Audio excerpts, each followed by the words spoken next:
예, 폼페이오 미 국무장관이 방북이 하루 만에 뒤집히면서 청신호가 켜질 것 같던 북미 비핵화 협상에 다시 빨간불이 켜졌습니다. 북미 관계를 넘어 다음 달로 예정된 3차 남북 정상회담까지 영향을 주는 것 아니냐 이런 우려도 나오고 있습니다. 네, 이번 폼페이오 장관의 방북 취소, 북미 관계, 나아가 우리 남북 관계에는 어떤 영향을 끼치게 될까요? 정치 구단으로 불리는 분이시죠. 박지원 민주평화당 의원과 함께 최근 한반도 문제와 전국 상황 짚어보겠습니다. 예, 어서 오십시오. 예, 안녕하세요. 어서 오십시오. 박 의원님. 예, 박 의원님 오랜만에 모셨는데 한반도 문제부터 좀 이야기를 좀 해야 될 것 같습니다. 글쎄요, 괜찮겠죠? 어렵습니다. 예, 폼페이오 미 국무장관 글쎄요 예정대로라면 오늘 27일 정도 이제 북한을 찾을 거로 예상했는데 발표한 바로 다음 날 트럼프 대통령이 전격 취소하겠다 이런 이야기를 했습니다. 이게 지금 협상의 기술인지 이건 어떻게 좀 해석을 할 수 있을까요?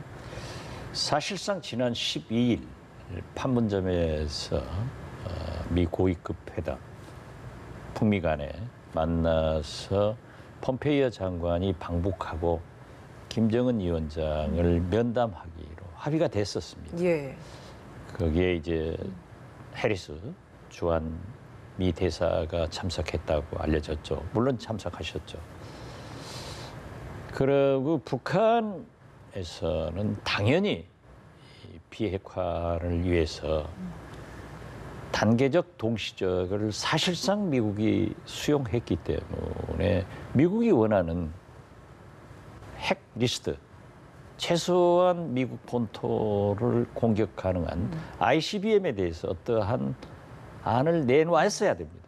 이걸 약속하지 않으니까 폼페이오 방북을 취소시키는 그런 트럼프 대통령의 극단적인 그 상업적 마인드가 한번 공격함으로써 예. 북한을 움직여 보려고 하는 그런 수가 아닌가. 북측에 저는 성 있는 그렇게 조치가 봅니다. 없었다 아직까지는. 예, 그렇죠. 그렇게 해석을 할 수 있겠군요. 그러나 저는 그 지금까지 트럼프 대통령의 발언을 보면은 예. 그렇게 압박하면서 반드시 이 북미 정상회담을 성공시켜 가지고 북한 핵 문제의 해결의 길로 가겠다.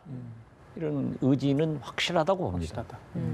근데 북한 핵 리스트 제출하지 않았다라는 것 말씀하신 것처럼 언급을 하면서도 한편으로는 그 중국 책임론도 좀 제기를 했거든요. 이 점은 좀 어떻게 보셨습니까?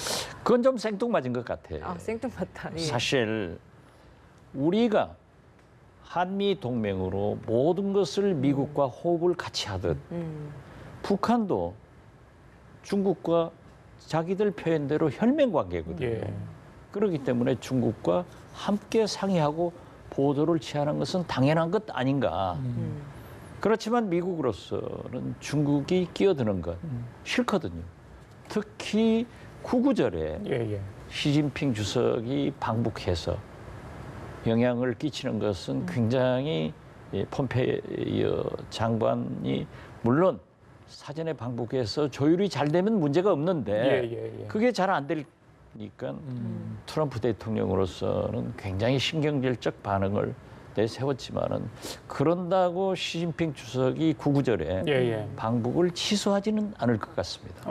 예. 그러면 이번에 그 방북 취소 조치가 다분히 시진핑 주석의 구구절 방북을 염두에 둔 조치다. 어느 정도는? 그것은 저는 중국을 견제하기 위한 트럼프 대통령의 특유의 그 뭐 무역 제재하듯 그런 제스처가 아닌가 제스처다. 그렇게 생각합니다. 예. 그런 협상 대항법인데도 불구하고 중국은 거기에 연연하지 않고 9월 9일 건국 기념일에 이미 뭐 정권 수립일에 이제 북한을 방문할 것이다라고 보시는 거죠. 예, 왜냐하면 시진핑 주석이 미국 트럼프 대통령이 가지 말라고 해서 안 간다. 이것도 또 중국의 자존심 문제거든요. 그래서 이미 합의된 거기 때문에 가더라도 저는 이제는 문재인 대통령이 적극적으로 나서서 예. 남북 정상회담에서 사실 김정은 위원장이 아무런 이유 없이 문재인 대통령 우리 정부를 굉장히 압박했지 않습니까?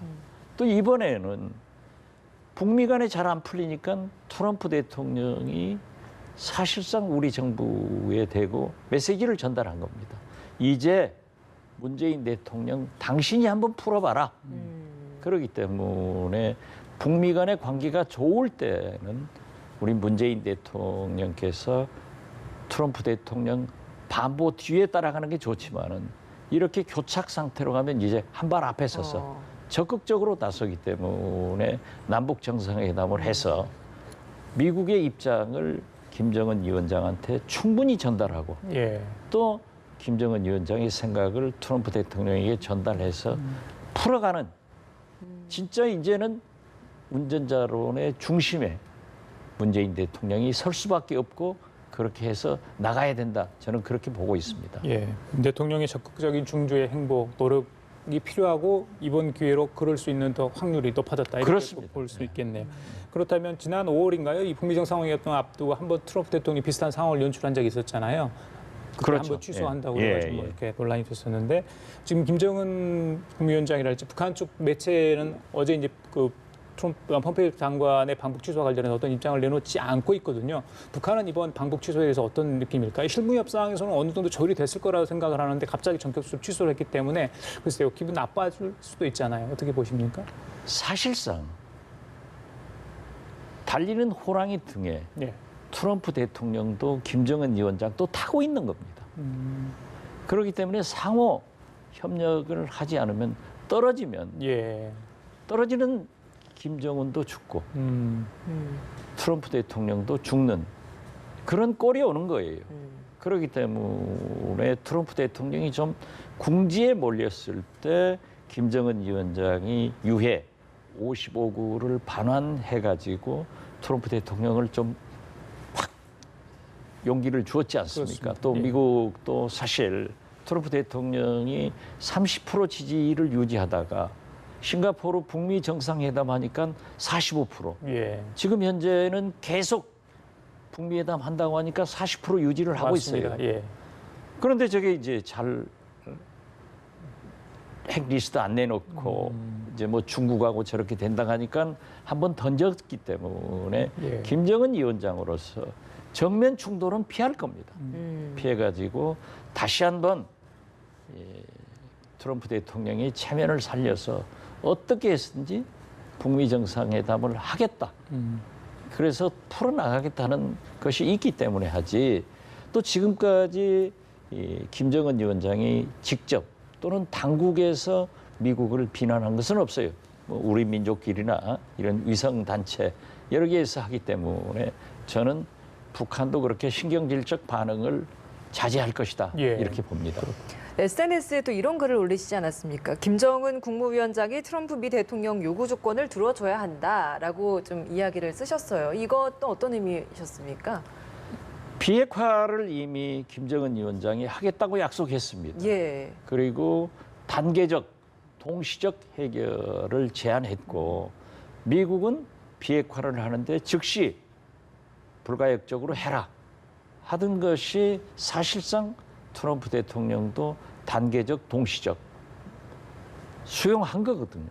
그렇다고 하면은 물론 북한에서 많은 선물을 미국에 4가지를 줬고 미국은 지금까지 이 한미 군사훈련을 연기해 놓은 것밖에 없는데 최소한 비핵화를 하겠다고 그렇게 밝혔으면은 리스트나 미국 본토에 이업이 되는 ICBM 문제에 대해서는 답을 줘야 됩니다. 예. 그렇지 않으면은 트럼프 대통령도 운신의 폭이 좁거든요. 그래서 저는 어떠한 경우에도 김정은 위원장이 이번에 예. 북미 정상회담을 하기 전에 미국이 요구하는 비핵화 리스트, 핵 리스트, 그리고 ICBM에 대한 확고한 입장을 미국에 전달해야 미국도 응할 수 있다. 저는 그렇게 봅니다. 예. 그럼에도 불구하고 약간 불안감은 있어 보입니다. 폼페이오 장관의 방북 취소가 이후에 전개될 한반도 어떤 비핵화랄지 우리 정부가 가지고 있었던 어떤 그런 스케줄이랄지 캘린더에 좀 영향을 미치지 않을까. 그러니까 구구절 전후로 많은 외교 일정도 잡혀 있고 전국에는 이제 종전선언까지 갔으면 좋겠다. 저희들이 바라고 있던 바 아니겠습니까? 글쎄요. 어떻게 보십니까? 좀 잘 진행이 되려고 보세요? 아니면 좀 약간 터덕터덕 갈 거라고 보십니까? 아직도 속단하기는 어렵지만은 지금 현재 어떻게 됐든 폼페이오 국무장관의 방북이 취소된 것은 굉장히 안 좋은 거죠. 그렇지만 그 역할을 남북 정상회담에서 문재인 대통령이 하게 될 것이다. 예. 그러니까 남북 정상회담의 결과에 따라서 다시 한번 북미 정상회담을 정상화시키는 그런 길로 갈 겁니다. 사실 아까도 말씀하셨지만은 트럼프 대통령이 싱가포르 회담도 몇 번 취소했습니까?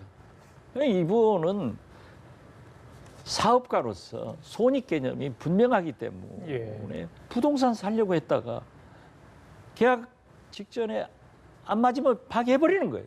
그랬다가 또 맞으면 사고. 그렇기 때문에 저는 그러한 사업가적 기질이 오히려 북한 핵 문제를 해결하는데 훨씬 좋은 방향으로 가고 있고 트럼프 대통령으로서는 클린턴, 오바마, 힐러리 이런 분들도 해결하지 못한 북한 핵 문제를 내가 해결했다. 그래서 11월 중간선거나 재선의 길로 또 노벨 평화상의 길로 가려고 하기 때문에 저는 난관은 있지만은 문재인 대통령께서 말씀하신 대로 디테일에 악마는 있지만은 결국은 좋은 방향으로 갈 것이다.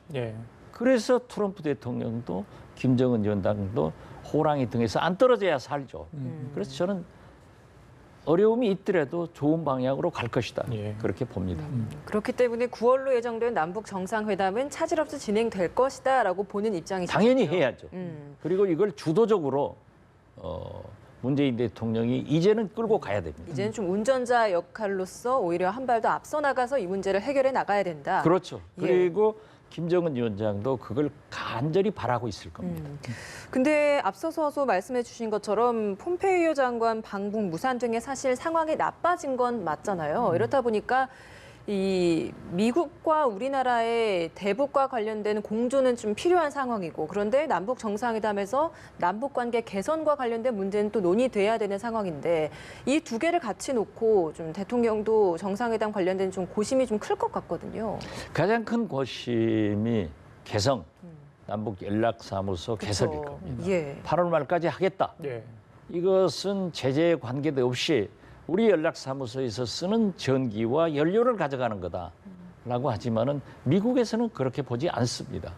그래서 저는 이 문제만은 좀 미국 그 요구를 우리 정부가 수용해서 남북 정상회담 후에 또 폼페이오 장관이 만약 갔으면은 그 잘 해결된 다음에 했으면 좋겠다. 그래서 저는 이 문제는 좀 연기해서 미국의 요구를 우리 정부가 들어주는 게 좋다.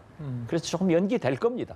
알겠습니다. 좀 더 희망적으로 자꾸 생각하고 싶습니다. 사실은 뭐 우리 당국자도 계속 목표에는 변함없지만 시간상으로 어려울 수다 이런 이야기는 그건 두고 보십시오만은 반드시 연기됩니다. 그렇습니까? 그 다음 달 열릴 3차 남북 정상회담과 관련해서 문재인 대통령이 지난번에 그 원내대표 회동 때 여야 의원들 동행을 협의 중이라 이런 말씀을 하지 않았습니까? 그런데 한국당의 이 김성태 원내대표는 남북 정상회담의 격가지로 동행하지는 않겠다 이런 얘기를 했단 말입니다. 박 의원님 어떻게 동행을 해야 되나요? 한국당이 그러니까 지지도가 안 올라가는 거예요. 민주당 지지도가 떨어지는데 안 올라가는 게 왜 그래요? 미국과 보수는 항상 궤를 같이 합니다. 거듭 말씀드리지만 트럼프 대통령도 북미 정상회담 하니까 30%에서 45%로 올라갔고 지금 하겠다고 하니까 40%가 유지되는데 한국당은 떨어지는 거예요. 왜? 그러한 문제에 대해서 왜 반대합니까? 민족 문제이고 북미 간의 비핵화되면 얼마나 좋아요. 평화가 경제인데. 그렇기 때문에 저는 같이 가야 된다. 그렇게 하면은 자꾸 지지도 떨어진다. 그렇게 봅니다. 그 판문점 선언 국회 비준 문제를 두고도 야당에서 강하게 반발을 하고 있잖아요. 이 문제도 그럼 같은 선상에서 좀 보고 계십니까? 어제 뉴스를 보고 제가 SNS에다 문희상 국회의장이 잘했다. 표결이라도 하시겠다. 합의 처리 안 되면 표결 처리라도 해야 됩니다. 그러면은 가결됩니다. 그래서 우리가 6.15 공동선언을 국회 비준을 당시 야당 이해창 총재가 다수당이기 때문에 반대해가지고 못했지 않습니까? 그래가지고 얼마나 남북관계가 후퇴됐습니까? 이번에 판문점 선언은 반드시 국회에서 비준 동의를 해줘야 되고 예. 또 법제처에서도 법 해석상 해야 된다라고 했으면은 한국당이 응해야지. 그 응하지 않으면 또 지지도 떨어지는 거예요. 알겠습니다. 그래서 저는 눈치 보지 말고 공식적으로 표결 처리하자. 그러면 우리 평화당에서는 아낌없이 찬성하겠다. 그래요. 제가 앞장서서 하겠습니다. 예, 한국당이 뭐 외통위원장도 맡고 있어가지고 또 어떻게 좀 진행이 될지 좀 지켜봐야 할 것 같은데 이거 별도로 국회 차원에서도 이 남북 교류 추진하고 있지 않습니까? 오랜만에 한번 북한 다녀오셔야 되는 거 아닙니까? 뭐 통일부 고위 관계자가 또 국회 파견돼 있다고 하던데 준비를 하기 위해서 뭐 당연히 가야죠. 예, 가서 함께 해야죠. 예, 이명박 박근혜 정부에서 우리 야당이 대북 정책에 협력 안 한 것 없습니다. 그리고 제가 가느냐 이것은 지난번 판문점 만찬 때도 유일하게 제가 그렇죠. 갔는데 예, 예. 저는 아마 6.15 남북 정상회담의 특사이고 당시에 그 주역으로서 역할을 했기 때문에 예. 북측 인사들도 저를 보기를 간절히 원하고 김정은 위원장도 반드시 예, 다음에 함께 오시라고 그런 말씀을 하면서 인민예술가 증명도 그때 주겠다. 김영남 상임위원장한테 그렇게 지시하더라고요. 예. 그래서 저는 최소한 민족 문제에 대해서 국회가 함께 고민하고 함께 행동하는 것이 바람직하다. 예. 좋다. 이렇게 생각합니다. 그래, 알겠습니다. 예. 어제 이제 21차 이산가족 상봉 행사 모두 마무리되지 않았습니까? 2차 상봉자들도 무사히 다시 귀환을 했는데 처음으로 금강산 이산가족 상봉 행사를 성공시킨 주역이시기 때문에 어제 그 모습까지 보시면서 참 감회가 남다르셨을 것 같아요.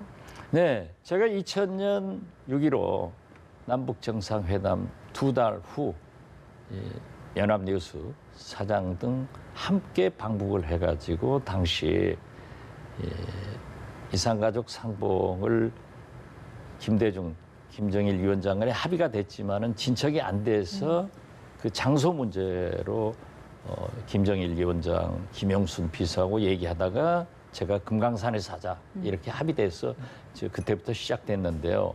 어떻게 됐든 이산가족은 지금 이 순간에도 연로하기 때문에 운명하십니다. 예, 그래서 빨리빨리 해야 된다. 그리고 당시 김정일 위원장이 이렇게 어떤 장소에서 집단 상봉을 할 게 아니라 남북 관계를 개선해서 이산가족만은 직접 방문해서 자기 고향 집으로 가서 상봉을 하도록 하자. 이런 얘기를 했기 때문에 그렇게 될 수 있도록 빨리 남북 관계가 개선되고 북미 관계가 개선되기를 바랄 뿐입니다. 알겠습니다. 오랜만에 나오셨기 때문에 전국 이야기 짧게 여쭤보겠습니다. 그건 하지 말죠. 한두 가지만 여쭤보겠습니다. 그 이야기 나오셨는데요. 예, 그 이해찬 의원이 이제 더불어민주당 당 대표로 선출이 됐습니다. 친분이 있으시잖아요. 혹시 축하 전화를 하셨나요? 축하 전화는 아직 안 했습니다. 예, 그러셨어요. 예. 그리고 제가 SNS에다 예. 아주 잘 됐다. 아, 잘 됐다. 그런데 어떤 기대를 하십니까? 이해찬 후의 출범에 대해서. 우선 예. 이해찬 대표는 문재인 대통령의 성공을 위해서 그 민주당을 장악할 겁니다. 그리고 청와대건 내각이건 잘못이 있으면은 넘어가지 않을 겁니다. 지적할 겁니다. 그래서 그것이 문재인 대통령의 성공을 위해서 가장 적합한 대표가 될 것이다. 저는 그런 것을 제가 일을 같이 해봤기 때문에 예. 잘 알고 또 많은 인연이 있지 않습니까? 예. 그리고 사실 전당대 출마하기 전에도 저랑 좀 교감을 했습니다. 그래서 잘 됐는데 그런 면이 있고 또 책임을 지고 문재인 대통령의 성공을 위해서는 민주당이 과반수도 되지 않지 않습니까? 그렇죠. 그렇기 때문에 야당과 협치를 자기도 최고 수준의 협치를 하겠다. 예, 맞습니다. 그 약속을 지켜나갈 겁니다. 그렇지만 지금 경제 정책이나 대북 정책에서 어깃장을 놓으면은 또 성과도 낼 겁니다. 그래서 저는 굉장히 기대를 합니다. 그래. 정부가 잘못하는 게 있으면 지적을 할 수 있는 당을 장악하는 좀 강한 대표가 될 것이다라고 이야기를 예, 해주셨습니다. 제가 어제 청와대 비서실 모신을 조금 우연히 접촉을 했는데 너희들 각오 단단히 해라. 이해찬 대표는 절대 어수룩하게 하는 청와대 비서실에 대해서 지적하지 용서할 청와대 뿐이 아니다. 순서리 할 수 있는 그렇죠. 사람이다. 그렇게 해야 예. 당도 살고 또 문재인 대통령이 성공합니다. 아무 소리 안 하고 살면은 청와대도 대통령도 당도 정부도 어려워집니다. 잘할 겁니다.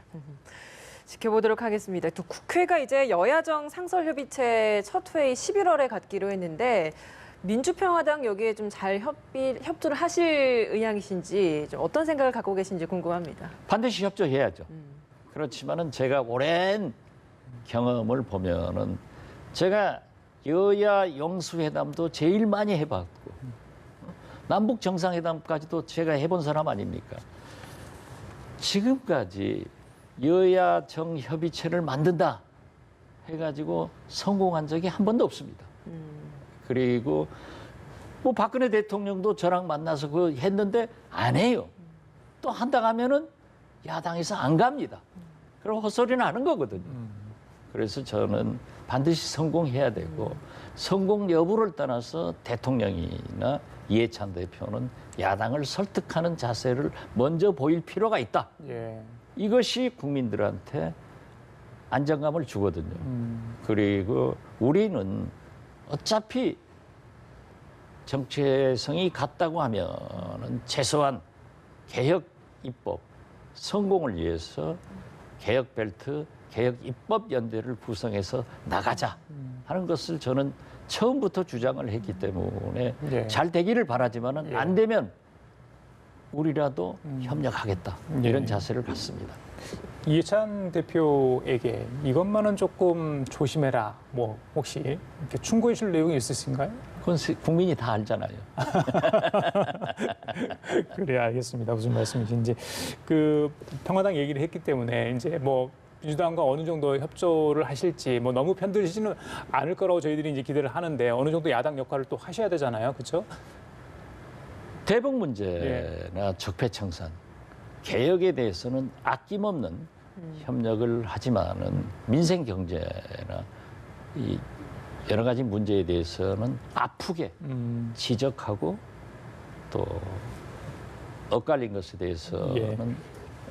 투쟁하는 모습도 보이는 것이 우리 할 일이다 이렇게 봅니다. 알겠습니다. 저기 대표님 마지막으로요. 지금 정동영 체제가 출범을 했는데 좀 더 기다려야 되니까 지지율이 반등을 하지 않고 있습니다. 어떻게 유권자들 하신 말씀 있으신가요? 제가 아까 뭐가 문제인가요? 말씀드리잖아요. 네, 언제쯤 오르게 되나요? 궁금합니다. 지금 문재인 대통령이 3개월 전 지방선거에 호남에서는 95% 이상 지지를 받았습니다. 지금은 70%대로 떨어졌습니다. TK 최저인 곳에서는 50% 이상 선거 때는 받았지만 지금은 30%대입니다. 이렇게 극과 극이 왔다 갔다 하는데 민주당 지지도도 30%대로 40%대로 떨어졌는데 아무 정당도 오르지 않아요. 단지 정의당이 15, 18% 올라가는데 양념이 주식이 될 수는 없어요. 그런데 미동도 하지 않고 있는 우리 평화당에 대해서는 제가 무슨 말씀을 하겠습니까? 정동영 의장이 확실하게 중도 개혁을 표방하면서 민생 속으로 들어가면은 길이 있지 않을까. 예. 그리고 우리는 역시 개혁 입법 연대를 만들어서 예. 문재인 대통령의 성공을 위해서 돌건 돕고 예. 잘못하는 것은 지적하는 예. 그런 모습을 보일 때 국민들이 저희들한테 눈이라도 한번 주지 지금 눈도 안 주고 있습니다. 알겠습니다. 가슴 아픕니다. 뭐 곤란한 질문도 있었는데 오늘 뭐 귀한 시간 내주셨습니다. 한반도 정세 그리고 뭐 정책 관련 얘기까지 나눠봤습니다. 지금까지 박지원 민주평화당 의원과 함께 얘기 나눠봤습니다. 오늘 말씀 감사합니다. 고맙습니다. 네, 감사합니다.